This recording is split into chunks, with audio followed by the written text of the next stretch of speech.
স্বনির্ভরতা আপনারা কোনটাকে বলবেন?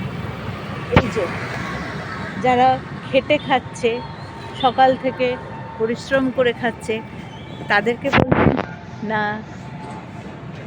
বিনা পরিশ্রমে আপনাকে কেউ ভিক্ষে দিচ্ছে সেটা সেটাকে আপনারা বলবেন?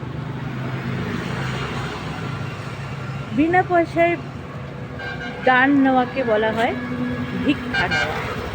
সেটা কারোরই উচিত নয়। কারণ আজকে যে যদি কেউ আপনাকে টাকা দেয়, দুদিন পরে সে টাকা নাও দিতে পারে।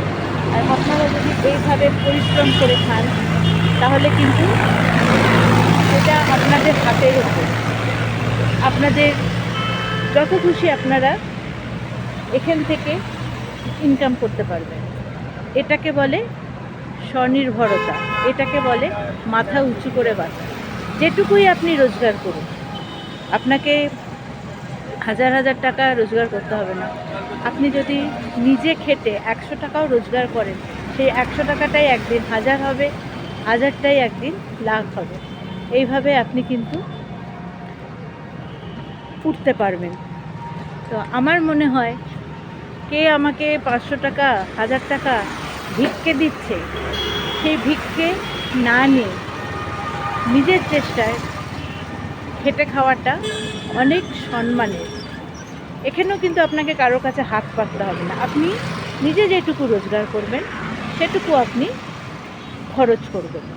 এখানেও আপনার স্বামী, ছেলে মেয়ের কাছে কিন্তু হাত পাততে হবে না। এরাও কিন্তু পাতে না। দেখুন, সকাল থেকে এসেছে, এরা কিন্তু দোকান বসে খাচ্ছে। এরা দোকান করছে, কেউ ভ্যান চালাচ্ছে, সাইকেল চালাচ্ছে, সবাই কিছু না কিছু করে খাচ্ছে। কারণ ভগবান আমাদের হাত পা দিয়েছে খেটে খাওয়ার জন্য।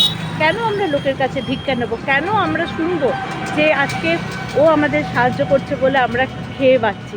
কেন এটা শুনবো? আমাদের হাত পা দিয়েছে, আমরা খেটে খাবো। তাই লোকের ভিক্ষার ভরসায় না থেকে নিজে হাতে পায়ের ওপর ভরসা রাখুন, খেটে খান, সম্মানের সঙ্গে, স্বনির্ভরতার সঙ্গে।